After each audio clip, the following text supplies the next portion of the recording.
My wedding day, my sister tore my expensive wedding dress, worth $400,000, in front of everyone. I was furious and warned her she'd face the consequences.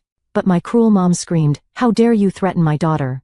Then she punched me so hard on the nose I stumbled back and hit the table. Just then, with a very loud bang, the door burst open, and what happened next left my mom frozen in shock.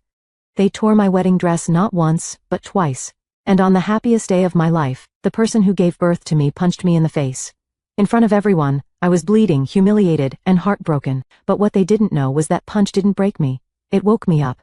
My name is Erica, and I'm 28 years old. I never imagined that my wedding day, the day I had envisioned since I was a little girl, would become the stage for one of the most painful yet empowering moments of my life. Growing up, I was never the favorite. My younger sister Mira was the one everyone's eyes followed, beautiful, bold, and always outspoken. Our mother, Marcia, adored her to the point where it often felt like I didn't exist in comparison. I was the quiet one, the responsible one, the so-called plain daughter who focused on studies, work, and keeping the peace at home. But peace, I've learned, often comes at the cost of your own voice. For years I tolerated the subtle jabs, the comparisons, the way Mira would say things like, "You're lucky to even have a boyfriend." It hurt, but I swallowed it. I worked hard, built a stable career, and focused on my own life. Then came Jake. From our first conversation, he treated me like I was enough, more than enough in fact. He respected my opinions, encouraged my goals, and stood by me when my family didn't. After 4 wonderful years he proposed. It was simple, heartfelt, and perfect. And for the first time in my life I felt like maybe, just maybe, I deserved to be the center of attention. Planning the wedding became a dream come true. We chose a peaceful venue just outside the city of Brookhaven, surrounded by gardens and soft lights. The flowers, the guest list, the music, I was involved in every detail. But nothing mattered more to me than the wedding dress. Since I was a teenager, I had dreamed of walking down the aisle in a white gown that felt like magic. I spent months saving and finally chose a handcrafted designer piece made with layers of soft tulle, custom lace work, and the most delicate pearl detailing I had ever seen. It wasn't cheap, but it was worth it. Jake had smiled when I showed it to him and said, "If this is the one that makes you feel like a queen, then it's perfect." Of course, Mira had something to say when she saw it. She sneered and said, "It's all right, I guess. But don't you think it's a bit much for someone as understated as you?" I brushed it off. I had spent my whole life trying to earn their approval, not anymore. This wedding wasn't about their judgment. It was about love, hope, and a new beginning. Or at least, that's what I thought. As the wedding day drew closer, the air around me grew thick with excitement, and something else I couldn't quite name. A nervous energy clung to me, not just from the pressure of perfection, but from the presence of my family, particularly Mira. She had returned home for the festivities a week before the ceremony, and though she smiled for photos and made polite conversation, there was always a sharpness beneath her words like a blade wrapped in velvet. At one point, while we were going over the table arrangements, she leaned in and said with a sweet voice that barely masked her venom, "You know, I'm honestly surprised Jake went through with this. You're not exactly what men usually dream of marrying." I stared at her, stunned. I wanted to respond, to defend myself, but before I could speak, our mother, Marcia, walked into the room. She didn't scold Mira. She never did. Instead, she placed her hand on Mira's shoulder and said with a warm smile, "Oh honey, you always know how to lighten the mood." I swallowed my frustration and kept my focus on the wedding board in front of me. For years this had been the dynamic. Mira would belittle me, and Marcia would either laugh it off or, worse, praise her for being honest. What hurt the most wasn't just their words, it was their unity against me. No matter what I did, how much I achieved, or how hard I worked to please them, I was always the one they looked through, not at. But I had Jake. I had his family. His mother, Vivian, was everything. Mine wasn't gentle, wise, and genuinely kind. When she saw how overwhelmed I was during the menu tasting, she took my hand and said, "You don't have to be perfect for everyone, Erica.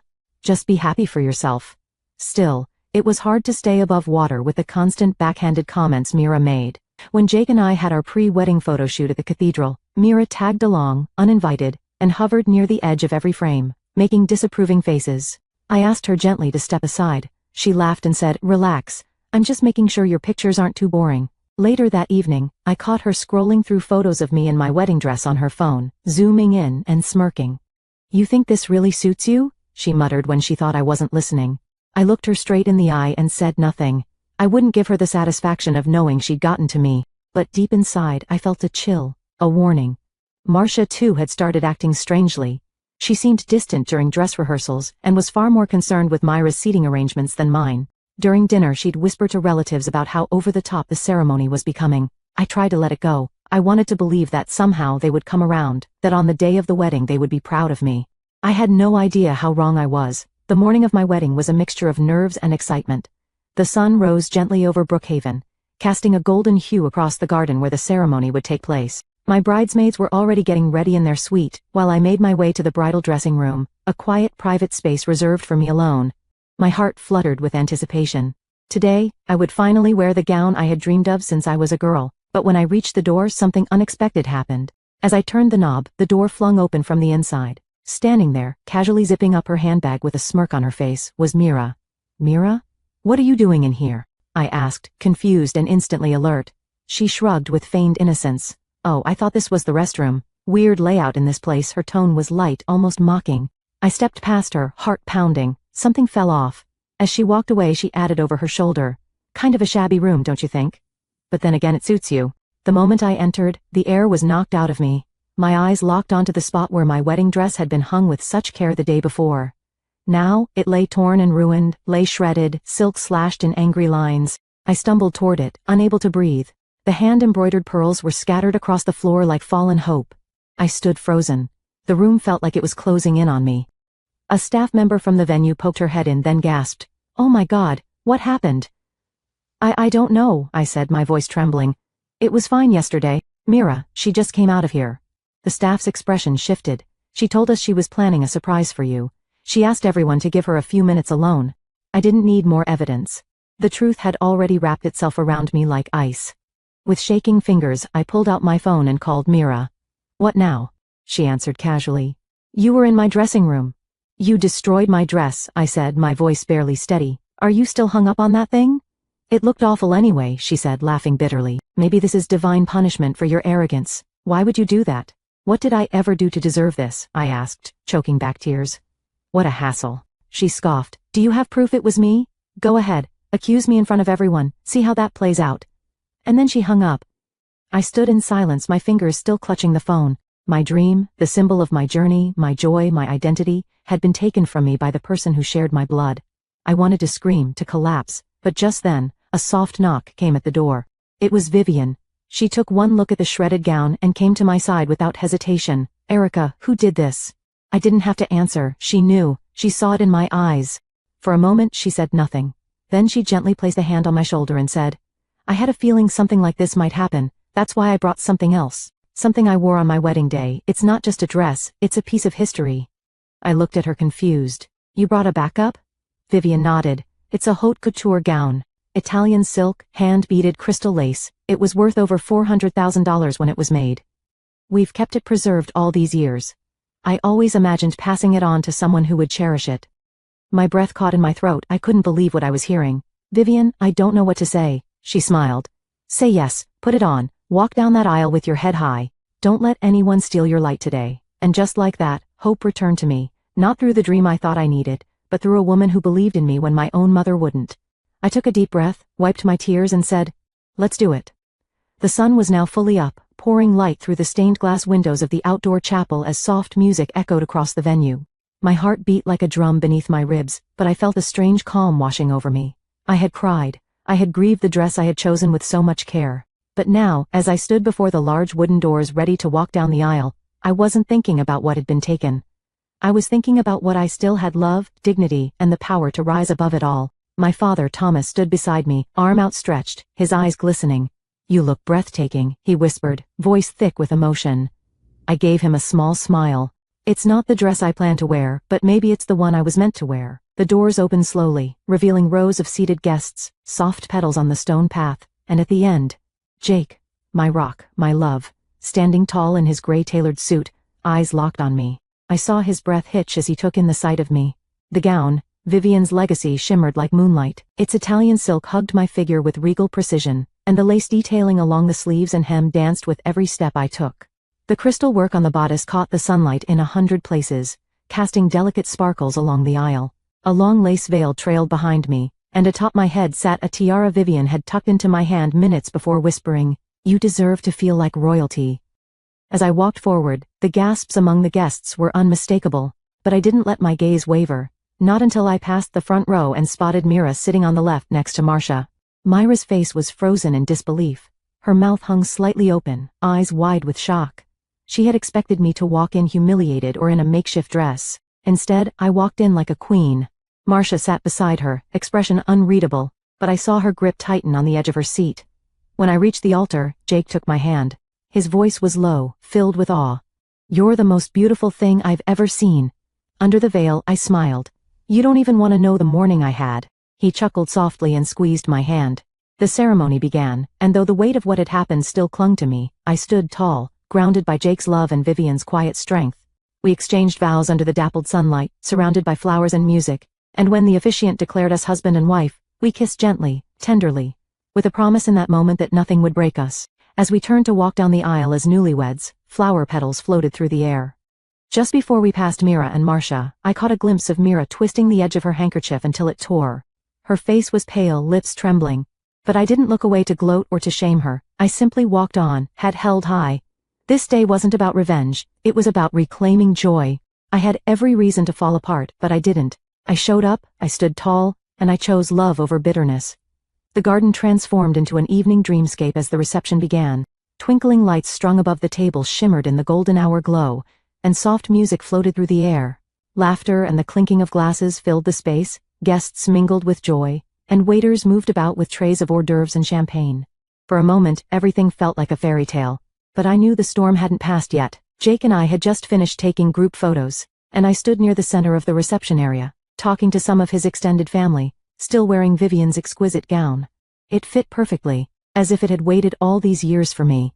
The compliments kept coming, and while I smiled humbly, I noticed Mira standing off to the side, her arms folded tightly across her chest. Suddenly she stormed forward. "Why are you wearing such a fancy dress?" she demanded, loud enough for nearby guests to hear. "That veil, that tiara, and this gown, who do you think you are?" Conversations around us faded into silence. "You shouldn't be the one standing out," she continued, her voice rising. "I'm the pretty one. I always have been. But now look at you, flaunting something that was never yours to begin with." I tried to stay calm, but I could feel the tension rippling through the crowd. "Mira," I said evenly, "you already destroyed my dress this morning. Why are you still doing this?" She took a step closer, eyes full of resentment. "You mean that rag you call a dress? That wasn't even worth saving." I opened my mouth to respond, but before I could speak she reached out, and in front of everyone, grabbed the hem of my gown and ripped. A collective gasp echoed around us. The tearing sound cut through the silence, like a blade. Mira had pulled with such force that the lower part of the silk skirt now dangled, damaged beyond repair. Embroidered lace and crystals littered the floor. I froze, stunned. Disbelief coursing through me. Tears welled in my eyes, not just for the damage she'd done to something so valuable, but because she did it without shame, without care, right in front of Jake, his family, and our guests. I couldn't stay silent. I stepped forward and shouted, my voice trembling with fury. "What is wrong with you, Mira? This is a $400,000 dress. Vivian trusted me with it, and you've ruined it." Again, before she could answer, a sharp voice cut through the tension. It was Marcia. "How dare you speak to your sister like that?" she screamed, pushing through the guests. She reached me in seconds. "Mom, she just tore my dress. Again," I said, backing up, unable to believe what I was hearing. But Marcia didn't stop. "Do you think you're some kind of princess now, wearing another woman's dress and talking back to your own sister on your wedding day?" Then, before I could react, Marcia raised her hand and punched me straight in the nose. A sharp, burning pain exploded across my face as I stumbled backward, catching myself on the edge of a chair. Blood rushed to my nose. My vision blurred for a second, not from the force, but from the shock. Everything went completely silent. A few guests screamed. Jake ran to my side, shouting my name. I pressed my hand to my nose, feeling the warm trickle of blood, too stunned to cry. "You're insane." Jake growled at Marcia, shielding me. "What the hell is wrong with both of you?" Before anyone else could say a word, Jordan, the venue manager, came rushing over. He looked at me, saw the blood, then turned to Mira and Marcia. "I'm calling the police," he said, voice firm, "and an ambulance. This ends now." Within minutes, flashing red and blue lights appeared at the venue's gates. The sound of approaching sirens cut through the hushed crowd like a warning bell. Guests stepped back, murmuring in shock, some with phones in hand, others frozen in disbelief. Jake held my hand tightly as I sat in a chair, a damp towel pressed against my nose by one of the staff. The bleeding had slowed, but the pain pulsed dully, not just from the impact but from the betrayal. My own mother had struck me in public. On my wedding day, 2 uniformed police officers and a pair of paramedics entered swiftly. Jordan, the venue manager, met them and guided them toward me. The paramedics approached first, one kneeling beside me with calm professionalism. "We're going to check for swelling and make sure there's no fracture," he said gently, scanning my face with a small flashlight. "Do you feel dizzy?" I shook my head. "I'm okay. Just sore. I don't want to go to the hospital. Please, just treat me here." He nodded in understanding and began cleaning the wound. Nearby, the officers were already separating Mira and Marcia from the guests. Mira was fidgeting, her expression twisted in a mix of defiance and panic. Marcia, on the other hand, looked proud, still riding the high of her assault, as though it were justified. "She provoked me," Marcia shouted, as one officer began questioning her. "She insulted her sister." Jordan stepped forward firmly. That woman, the mother, punched the bride in the face. The other, the sister, ripped her wedding dress in front of everyone. "We have multiple eyewitnesses and venue surveillance." The second officer approached me with a notebook. "Ma'am, I'm very sorry you're going through this today. Would you like to press charges?" Jake squeezed my hand. I looked at the shredded fabric still clinging to my skirt, the blood on my veil, the disbelief in the eyes of the guests, and I nodded. "Yes. I'd like to file a formal complaint for assault and property damage. I have witnesses and I want this recorded." The officers wasted no time. Mira was the first to be handcuffed. "You can't be serious," she shrieked. "It was just a stupid dress." "The dress she's referring to," Jake cut in, voice cold, "was worth over $400,000 and it wasn't even the first one she destroyed today." Marcia was next. She tried to pull away, screaming, "You can't arrest me, I'm her mother." "Yes," I said, loud enough for everyone to hear. "And today, you proved exactly what kind of mother you are." Gasps rose from the guests as the officers read them their rights. Cameras flashed. Several relatives whispered amongst themselves. Others looked visibly uncomfortable, but no one stepped in to defend them. Not this time. As the squad car doors closed behind them and the flashing lights began to fade, I sat still, heart heavy, but chest lifted. I had stood up for myself. I had spoken the truth. And for the first time, the world had listened. The paramedics finished cleaning my face. One of them handed me a mirror. My nose was red, slightly swollen, but not broken. I looked at my reflection and saw more than a bride in pain. I saw a woman who refused to be silenced again.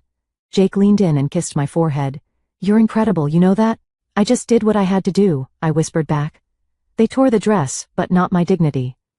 The courtroom was quiet except for the steady tapping of the judge's gavel and the soft shuffle of papers. It had been 6 weeks since the wedding, 6 weeks filled with statements, interviews, legal documents, and endless reflection. I hadn't returned to my family's house once since that day. I hadn't received an apology either, not from Marcia, not from Mira, and at this point I didn't expect one. Jake stood beside me in court, his hand in mine, steady and grounding. Vivian sat behind us in the public gallery, her calm gaze locked forward, ever composed. She had accompanied me to every meeting with my lawyer, every pretrial hearing, and every appointment to assess the value of the ruined dress. The prosecution laid out the case clearly. 2 charges against Mira, intentional destruction of property and disorderly conduct. 1 major charge against Marcia, aggravated assault in a public setting with multiple eyewitnesses. And then there was the matter of damages. The financial cost of the couture dress that Mira had torn apart, not once, but twice. Vivian testified to the value of the gown, presenting professional documentation proving it had originally been purchased for over $400,000, crafted with rare Italian silk and Swarovski crystal lacework. The surveillance footage from the venue, which Jordan had wisely preserved, was submitted into evidence. It showed Mira approaching me and ripping the dress. It showed Marcia striking me in the face. The courtroom saw everything. Mira tried to play the victim. Her lawyer claimed it was an emotional outburst, that she had felt overshadowed and acted in the heat of the moment, but the judge didn't buy it. Marcia was worse. When asked if she regretted her actions, she doubled down. "She embarrassed our family," she said, pointing to me. "She needed to be taught respect." The judge leaned forward, eyes sharp. "Miss Marcia, what you did wasn't discipline. It was assault, committed in public, on your daughter's wedding day, and with no remorse shown even now." When the verdict was read, I held my breath. Mira was sentenced to 3 months in jail and ordered to pay full compensation for the destroyed gown, with structured installments to begin immediately. The court placed a civil lien on her income until the debt was paid in full. Marcia's sentence was harsher, 1 full year in prison, with mandatory anger management classes and a court order prohibiting any direct contact with me unless approved in writing by the court. The gavel came down, and it was over. I let out a slow breath, not out of relief but resolution. It wasn't about revenge. It was about being heard finally, after a lifetime of being silenced. Outside the courthouse, reporters hovered, hoping for a statement. I gave them only 1 line before walking away. They tore my dress, bruised my face, and tried to break my spirit, but all they really did was set me free. In the weeks that followed the sentencing, I found myself breathing differently, deeper, freer, as if the weight I had carried for years had finally been lifted. There were no more calls from my mother or sister. No manipulative messages. No guilt trips pretending to patch what was never whole to begin with. The silence was unfamiliar at first, but it was peaceful. And in that peace, I began to rebuild. Vivian, ever graceful and composed, suggested I take time off to recover emotionally. But instead, I asked if we could visit her storage unit, the place where her treasured bridal collection had been kept. Inside, we found not only sketches, fabric samples, and preserved gowns, but memories. Vivian had once dreamed of opening a boutique, but life had taken her in another direction. When I told her I wanted to bring that dream to life again, not just for her but for myself, she didn't hesitate. That very month, we signed the lease on a small studio in Brookhaven. We painted the walls a soft pearl white, installed custom shelving for lace, silks, and crystals, and set up a fitting space that felt like a sanctuary. Together, we named it Second Bloom Bridal, a tribute to the idea that beauty can rise again, even after devastation. Jake helped with the setup on weekends, even though he was juggling his own work. He was proud of me. Every time he looked at me, it wasn't just with love, it was with admiration. We moved into our new home, and though it was modest, it was filled with warmth, laughter, and the promise of a future untouched by past bitterness. The first bride who walked into my studio reminded me of myself. She was quiet, unsure of her beauty, clutching a photo of a dream dress she thought she couldn't afford.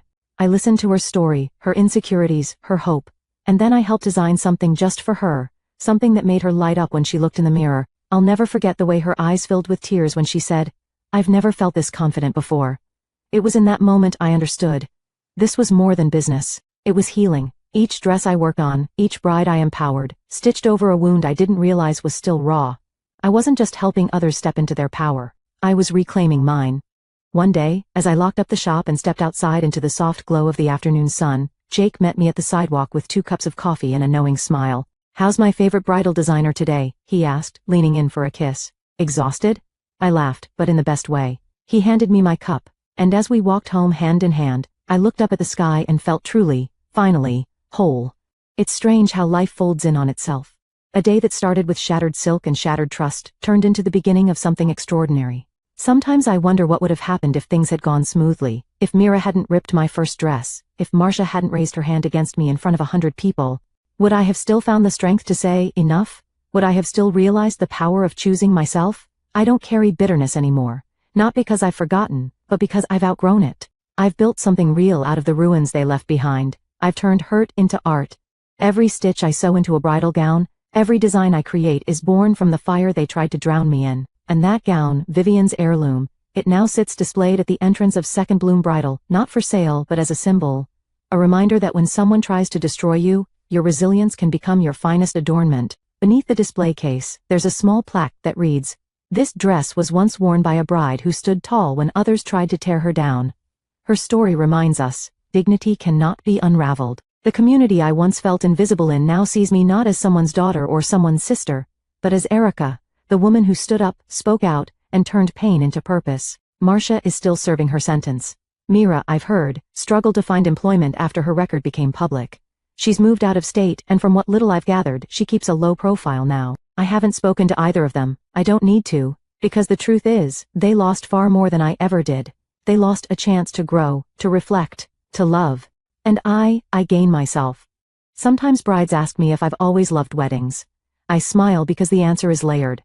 I tell them, I didn't always believe I belonged in a gown like this. But one day, I walked down the aisle wearing something I didn't choose and realized I had become someone stronger than I ever imagined. And now, every time a woman steps into my studio, doubting her worth, thinking she's not enough, I help her find the mirror, adjust the lace, lift her chin and say, "You don't have to wait for someone else to make you feel special. You already are. They may have torn my dress, they may have punched my face, but they could never touch my spirit. I am Erica. I am 28, and this is the beginning of everything." Thank you so much for staying with me through this journey. Sharing my story wasn't easy, but I hope it reminded someone out there that no matter how much pain others try to bring into your life, you can still rise above it. If this story moved you, or if you found strength in it, please make sure to like this video. Leave a comment to share your thoughts and subscribe to the channel for more powerful real-life stories. Your support means the world to me, and it helps me keep telling stories that matter. I'll see you in the next one.